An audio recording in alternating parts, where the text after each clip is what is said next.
maniwala ako sa Panginoon, madalas kong marinig na itinuturo niyang ibigin natin ang ating kapwa gaya ng ating sarili, na ang ating pag-ibig ay mula sa Diyos. At dapat nating ibigin ng iba dahil una tayong inibig ng Diyos. At sa mga Hebreo 12:14, sinasabi ang ganito, sundin niyo ang kapayapaan sa lahat ng mga tao at ang pagpapakabanal, na kung wala ito'y sino man ay di makakakita sa Panginoon. Ipinaalala nito ang isang yugto ng buhay ko na hindi kami magkasundo ng nanay ko at nagtatalo kami ng husto. Hindi to kaayon ng puso ng Panginoon at kailangan kong isagawa ang mga salita niya. Kinalaunan, kapag hindi kami magkasundo ng nanay ko, sinusubukan kong pigilan ng sarili ko at makinig sa mga opinyon niya. Nananatili akong kalmado at matiisin. Ngunit sa pagtagal ay hindi na ako makapagtitimpi. Kapag hindi ako sumang-ayon sa sinabi niya, makikipagtalo ako. Sumunod din ako sa makamundong kalakaran at nahumaling sa TV at mga pelikula. Minsan, magsisinungaling ako para sa pansarili kong pakinabang. Naipit ako sa paulit-ulit na pagkakasala at pangungumpisal. At palagi rin akong nakukonsensya. Ngunit hindi ko matakasan ang mga kapusukan ko at pinahirapan ako nito. Naisip ko, ako bang namumuhay sa kasalanan ay makakapunta sa kaharian ng langit? Minsan, sinabi ng nanay ko, para sa isang Kristiyano, masyadong mainitin ang ulo mo. Pagkarinig ko sa sinabi niya, lalong lumala ang naramdaman ko. Sinusubukan ko talagang magpigil, pero hindi ko masunod ang mga aral ng Panginoon. Makalulugod ba ito sa Panginoon? Makakapagbago ba kaya ako? Nang itanong ko ito sa mga kapatid, sinabi sa akin ng ilan, dapat nating kontrolin ang ating mga sarili. Kapag napapalapit tayo sa Diyos, mas nagiging mapagpaubaya tayo. Sabi naman ng iba, normal lang ang magkaroon ng pangit at magandang karanasan. Ngunit sa pagbabago, habang lalo tayong nagbabago, mas bumubuti tayo. Kaya huwag mong pagdudahan yun. Ganap ang pagliligtas ng Panginoon. Dadalhin tayo ng biyaya niya sa kaharian ng langit. Ay, sinabi man nila ito, wala pa rin akong malinaw na landas. Wala akong magawa kundi manalangin para tulungan ng Panginoon. Tapos, hindi sinasadyang nakilala ko ang ilang kapatid sa online. Mainam yan. Madalas kaming magkita para mag-aral ng Biblia. Ang nilalaman ng pagbabahagi nila ay kawili-wili at puno ng kabatiran. Mainam. Natutuwa ko ng husto sa pakikipagkita sa kanila. Talaga? Amen. Amen. Salamat sa Diyos. Sa isang pagtitipon, nagsalita si Brother Lin tungkol sa pagbabalik ng Panginoon. Ang Panginoon daw ay gagawa ng bagong gawain sa pagbabalik niya at may ibinigay siyang talata. Sinasabi sa mga Hebreo 9:28, ay gayon din naman si Kristo na inihandog na minsan upang dalhin ang mga kasalanan ng marami sa ikalaway pakikita na hiwalay sa kasalanan, sa ikaliligtas ng mga nagsisipaghintay sa Kanya. Amen. Amen. Sinasabi sa unang Pedro 1:5 na sa kapangyarihan ng Diyos ay iniingatan sa pamamagitan ng pananampalataya sa ikaliligtas na nahanda upang ihayag sa huling panahon. Amen. At saka, sapagkat dumating na ang panahon ng pasimula ng paghuhukom sa bahay ng Diyos. Ang nagtatakwil sa akin at hindi tumatanggap sa mga pananalita ko'y may hahatol sa Kanya. Ang salitang aking sinalita ay siyang sa Kanya'y hahatol sa huling araw. Amen. Amen. Amen. Sinabi ni Brother Lin, binabanggit dito kung paano magpapakita ang Panginoon sa ikalawang pagkakataon at kung paano natin dapat tamuhin ang pagliligtas niya sa mga huling araw. At kung paano magsisimula ang paghatol sa tahanan ng Diyos, ang paghatol sa mga huling araw. Ipinaliliwanag ng mga ito kung paano gagawin ng Panginoon ang gawain ng paghatol pagdating niya, na palalayain tayo sa mga kasalanan, dadalisayin at ililigtas tayo. Nagsalita si Brother Lin nang naaayon sa Biblia. Ngunit ako'y nalito. Tinubos na tayo ng Panginoon sa kasalanan nang siya'y ipako sa krus. Naging ganap na ang pagliligtas ng Diyos. Bakit pa kailangang magbalik ng Panginoon upang gawin ang gawain ng paghatol at pagdadalisay? Sinabi ko sa kanila ang tungkol sa pagkalito ko. Ano ang sinabi ni Brother Lin? May 2 sipi siyang ipinakita sa akin. Babasahin ko ito. Sige. Okay. Ang mga kasalanan ng tao ay napatawad sa pamamagitan ng Diyos na nagkatawang tao. Ngunit hindi ibig sabihin na ang tao ay wala ng kasalanan. Ang mga ito ay pwedeng mapatawad sa pamamagitan ng handog sa kasalanan.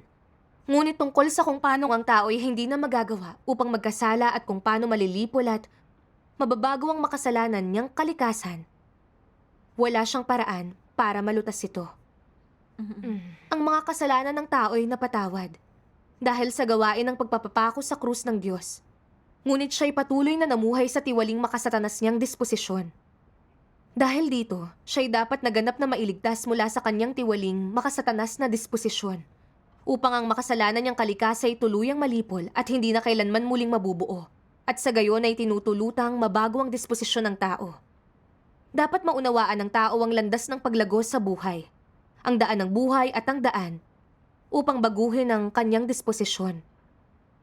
Ang tao ay dapat ding kumilos alinsunod sa landas na ito, upang mabago ang disposisyon niya at makapamuhay siya sa ilalim ng sikat ng liwanag, upang lahat ng ginagawa niya ay maging kaayon ng kalooban ng Diyos.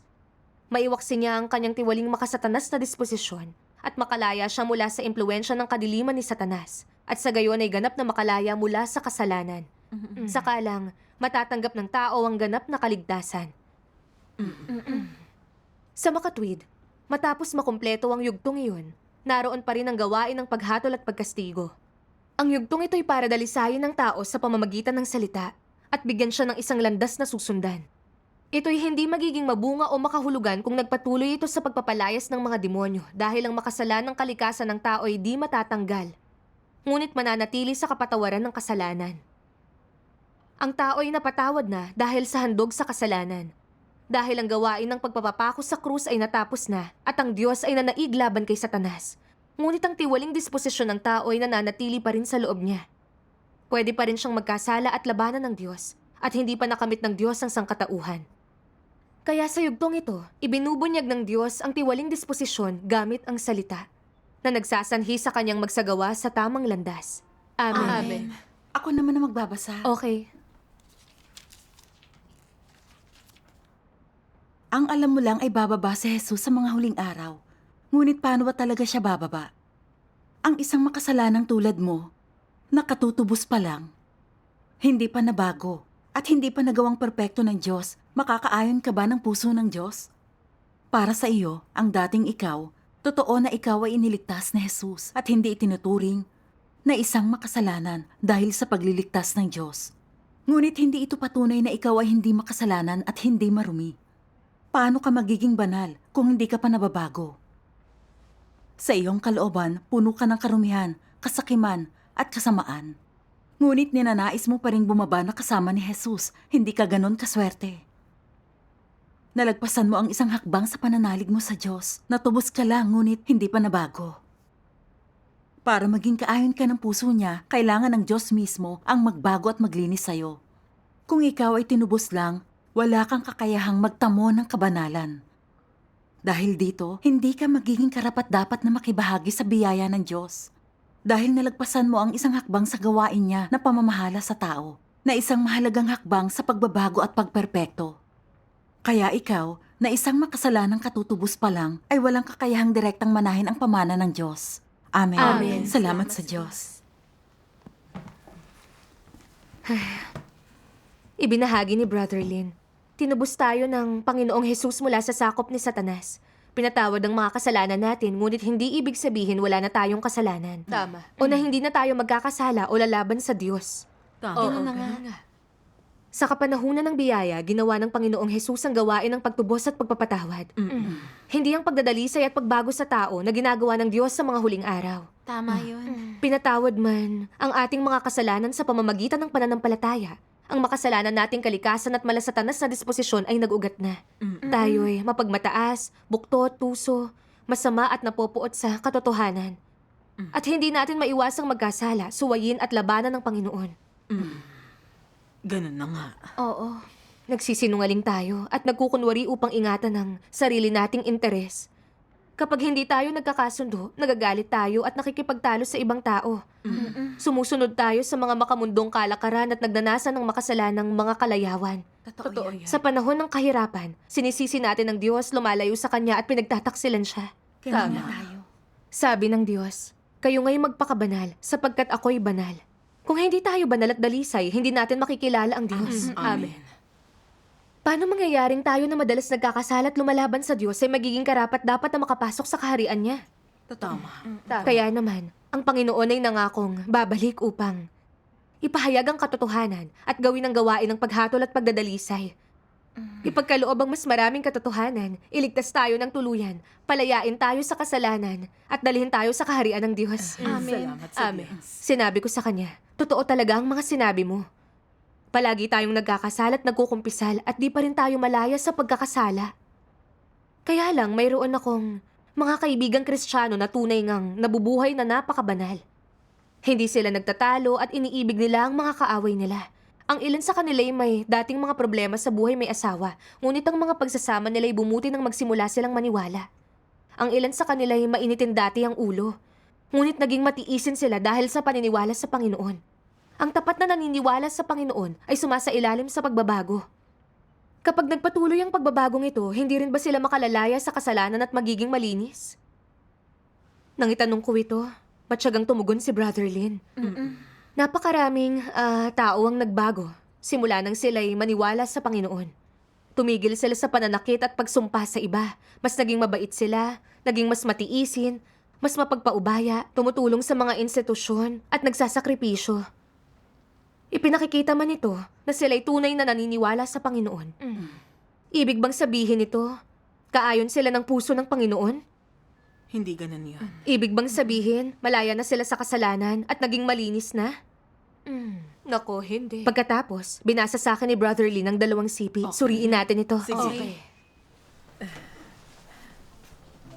Sabi ng makapangyarihang Diyos, ang mga pagbabago lang sa ugali ay hindi napapanatili. Kung walang pagbabago sa mga disposisyon sa buhay ng mga tao, hindi magtatagal, magpapakita ang kanilang masasamang bahagi. Sapagkat ang pinagmumulan ng mga pagbabago sa kanilang paggawi ay sigasig, kalakip ng ilang gawain ng banal na espiritu sa panahong iyon, napakadali para sa kanila na maging maalab o magpakita ng pansamantalang kabaitan. Kagaya ng sinasabi ng mga hindi mananampalataya, ang paggawa ng isang mabuting gawa ay madali. Ang mahirap ay ang habang buhay na paggawa ng mabubuting gawa. Walang kakayahan ang mga tao na gumawa ng mabubuting gawa ng buong buhay nila. Ang ugali ng isang tao ay idinidikta ng buhay. Anuman ang kanyang buhay, gayon din ang kanyang ugali.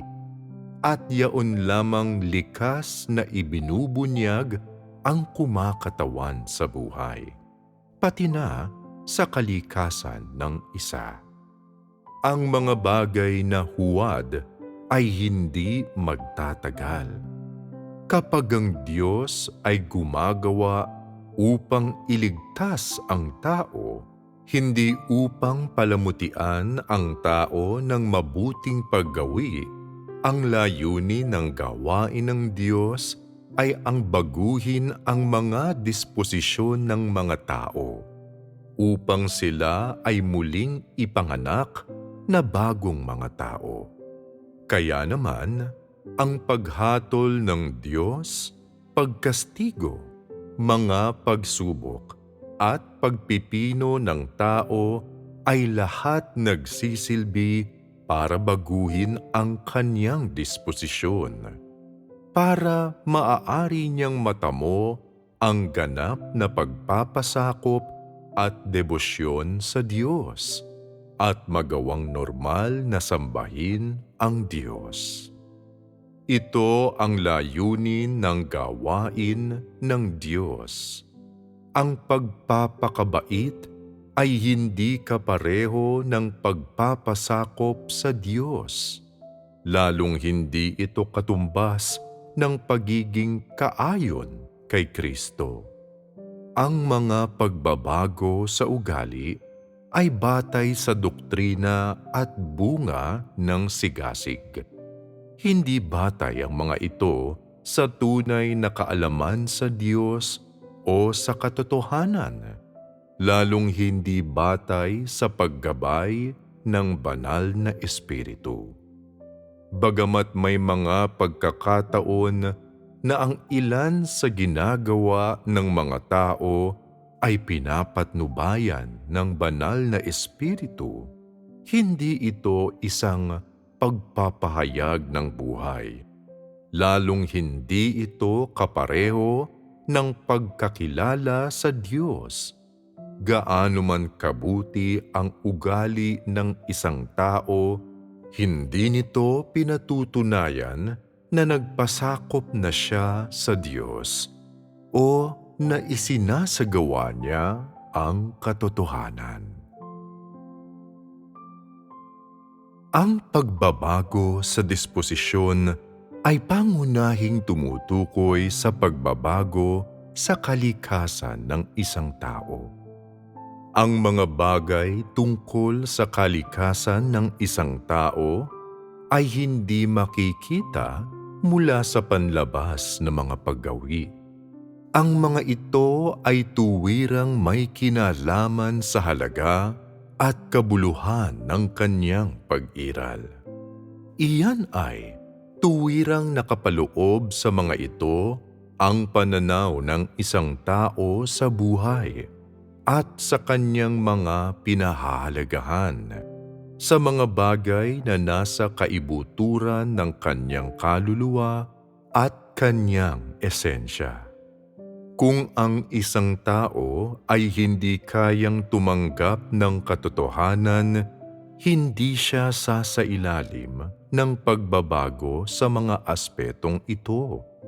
Sa pamamagitan lamang ng pagdaranas sa gawain ng Diyos, pagpasok ng lubusan sa katotohanan, pagbabago sa mga pinahahalagahan ng isa at mga pananaw ng isa tungkol sa pag-iral at buhay, pag-aayon ng pananaw ng isa sa pananaw ng Diyos, at pagiging may kakayahang ganap na magpasakop at pagiging nakatalaga sa Diyos, saka masasabing nagbago na ang disposisyon ng isa. Amen. Amen. Sinabi ni Brother Lin, hindi porke nabago ang pag-uugali mo, nabago na rin ang disposisyon mo. O na ang isang tao ay masunurin na o tapat sa Diyos. Maraming taong naniniwala sa Panginoon ang gumagawa ng mabuti. Sila'y tumutulong sa mga institusyon, mahihirap at nagsasakripisyo. Ngunit kapag sila'y nakakaranas ng kahirapan, nagrereklamo sila tungkol sa Diyos, itinatatua at pinagtataksilan nila siya. Tunay ba itong pagiging masunurin sa Diyos? Hindi. Naku, hindi. May mga pastor at elder na maraming sinasabi tungkol sa pag-ibig, ngunit nagbabasbas at nagdadasal lang para sa mga nagbibigay sa iglesia. Ito ba ay totoong pag-ibig? Hindi. May ilang tila mapagpakumbaba at matiisin, ngunit ang mga kalikasan nila ay arugante at mapagmataas. Ang mga pagpapaliwanag nila ng Biblia ay para itaas ang sarili nila at lituhin ng mga tao. Ganun na. Nakikipag-agawan sila sa kapangyarihan at winawaldas pa ang pera ng iglesia. May ilang pastor na kunwaring tumutulong at sumusuporta sa mga mananampalataya at mukhang mapagmahal. Ngunit kapag ang espiritu ng mga mananampalataya ay naging tigang dahil sa pagtamlay sa iglesia, hindi nila malutas ang mga problema nila. Pinipigilan pa nila ang mga mananampalatayang maghanap ng iglesia na may gawain ng banal na espiritu. Tama. Oo nga, tama. Hindi nila iniisip ang mga buhay nila. Totoo Tama yun. Totoo. Hindi ba't kaipokritohan yun? Siyang Tama tunay. ka. Totoo. Kaipokritohan talaga yun. Alam nating nagpamalas din ng pag-ibig ang mga Fariseyo sa iba at mukhang taus-puso sa panlabas. Ngunit pagdating ng Panginoong Jesus, hindi nila siniyasat ang gawain niya. Nilabanan, kinondena at pinaratangan nila ang Panginoong Jesus. Nakipagsabuatan pa sila sa mga Romano upang maipapako siya sa krus. Ganun. Ganun na nga. Totoo yun. Ipinapakita lang nito na ang panlabas na mabuting pag-uugali ay hindi kapareho ng pagsasagawa sa katotohanan. Oo. Pagkilala sa Diyos o pagpapasakop sa Kanya. Siyang Tama. tunay. Tama. Hanggat di nalulutas ang makasalanan nating kalikasan, malalabanan pa rin natin ang Diyos. Totoo. Tama yun. Ngunit hindi yung mga nagbabago ng disposisyon nila. Paano? Dahil nalutas na ang makasalanang kalikasan at malasatanas na disposisyon nila. Ano man ang sitwasyon nila o mga pagsubok na kinakaharap nila, hindi nila sasalungatin o lalabanan ng Diyos. Nagawa nilang magpasakop sa Kanya at magpakita ng katapatan. Isinasabuhay nila ang kababaang loob, pasensya at mahal nila ang bawat isa. Hindi lang isang mababaw o malabong pag-ibig. Ang mga pagkilos nila ay batay sa mga salita ng Diyos. Binago na nila ang mga disposisyon nila. Amen. Amen. Sa puntong ito, malinaw na dapat sa atin na para mapalaya tayo sa kasalanan at matanggap ang pagliligtas, hindi sapat ang paggawa ng mabuti. Tama. Dapat nating linisin at baguhin ang mga tiwaling disposisyon natin. Kung nais nating palayain ang sarili natin sa makasalanan nating kalikasan at kilalanin ng Diyos, magpasakop sa Kanya at ibigin Siya, tanggapin natin ang gawain ng paghatol sa pagbabalik ng Panginoon. Ganun nga. Saka lang tayo makakapasok sa kaharian ng Diyos pag nadalisay na ang disposisyon natin. Amen. Amen. Salamat sa Diyos. Sumang-ayon ako ng husto sa sinabi ni Brother Lin. Sinabi ko sa kanya, napakahusay ng 2 talatang binasa mo. Tama. Di porke mabuti ang ugali ng tao, hindi na sila nagkakasalat lalaban sa Diyos. Totoo O sila'y dalisay o karapat-dapat na makapasok sa kaharian. Kung ang Panginoon ay hindi nagbalik upang iligtas tayo, hindi natin mapapalaya ang mga sarili natin sa kasalanan. Totoo. Tinanong ko si Brother Lin, paano isasagawa ng Panginoon ang gawain ng paghatol upang linisin ang tao kapag bumalik siya? Oo nga. Ngumiti si Brother Lin at sinabing, alam mo kapatid, ang Biblia ay naglalaman ng maraming propesiya tungkol dito. Gaya ng, mayroon pa akong maraming bagay na sa inyo ay sasabihin. Ngunit ngayon ay hindi ninyo mga titiis. Gayon may kung siya ang espiritu ng katotohanan ay dumating ay papatnubayan niya kayo sa buong katotohanan. Amen. Sapagkat di siya magsasalita ng tungkol sa kanyang sarili kundi anuman ang marinig niya sasabihin niya at kanyang ipahahayag sa inyo ang magsisidating. Ang hindi nakikinig sa mga salita ko at hindi ingatan ay hindi ko siya hinahatulan sapagkat hindi ako naparito upang humatol kundi upang iligtas ang sanglibutan. Amen. Ang nagtatakwil sa akin at sa mga salita ko'y mayroong hahatol sa kanya. Ang salitang aking sinalita ay sa kanya'y hahatol sa huling araw. Amen.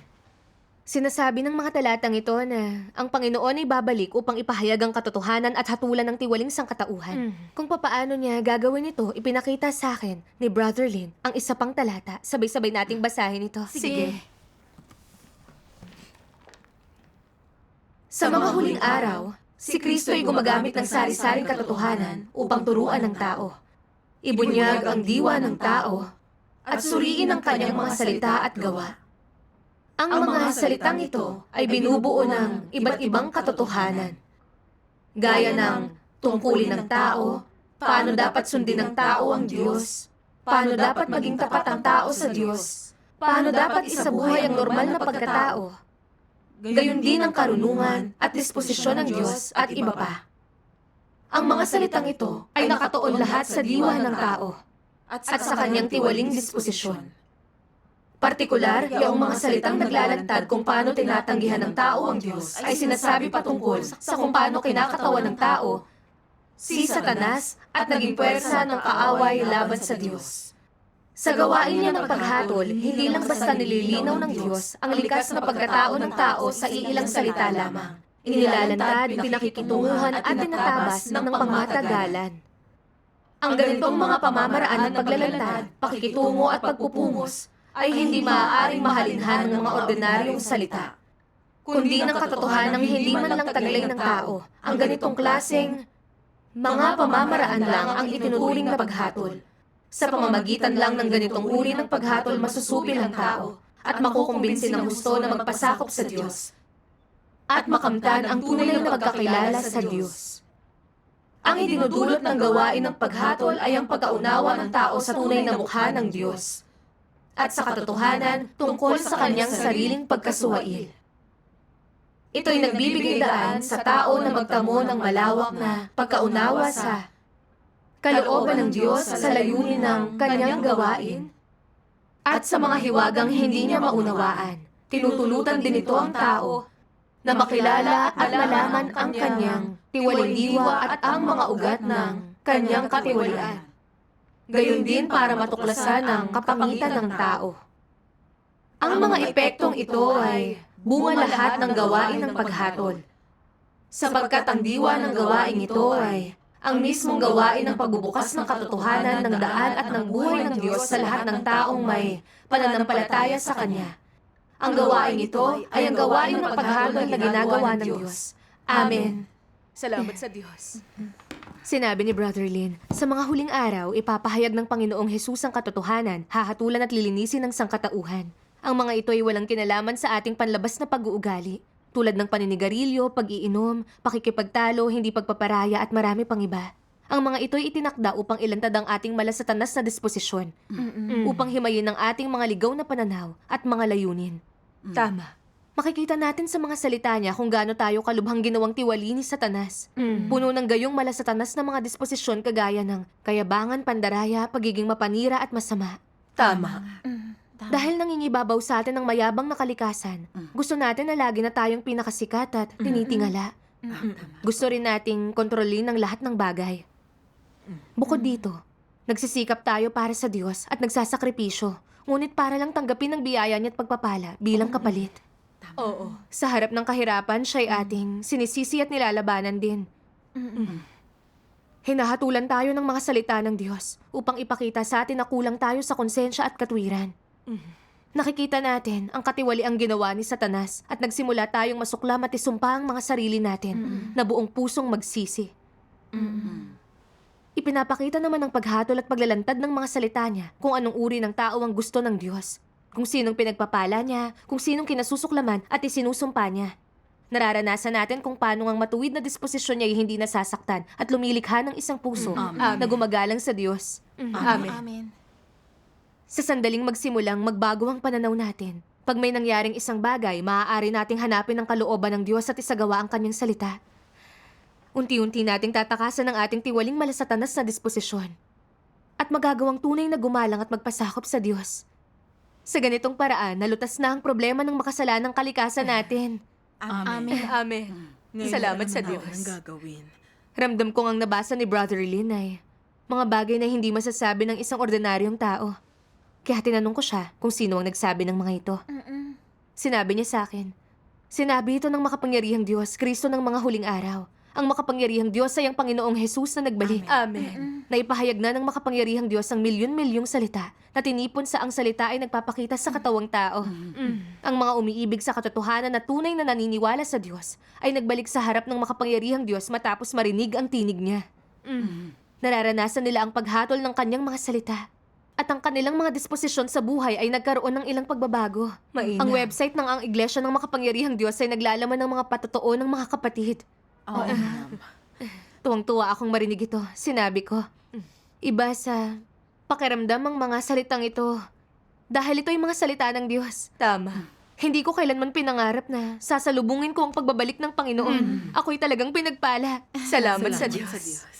Kinalaunan, nag-online ulit ako at nakita ang maraming patotoo na nahatulan sa pamamagitan ng mga salita ng Diyos at nabago ang mga tiwaling disposisyon nila. Gaya ng maisasabuhay ko na sa wakas ng bahagya ang kawangis ng isang tao. Paano ko tinanggap ang paghatol ni Kristo ng mga huling araw? Nilinis ako ng paghatol ng Diyos. Ramdam ko kung gaano malilinis at mababago ng gawain ng makapangyarihang Diyos ang mga tao. At alam ko na ang makapangyarihang Diyos talaga ang Panginoong Jesus na nagbalik. Amen. Buong kasabikan kong tinanggap ang bagong gawain ng Diyos. Salamat sa Diyos. Ang puso ko ay puno ng pagpapasalamat sa Diyos. Sa paggamit niya ng mga kapatid upang ipangaral ang ebanghelyo sa akin. Narinig ko ang kanyang tinig at nakahanap ng daan para dalisayin ang aking mga kasalanan. Amen. Amen. Salamat sa Diyos. Salamat Ang sa tupad ng Diyos. Diyos ang nakakarinig sa kanyang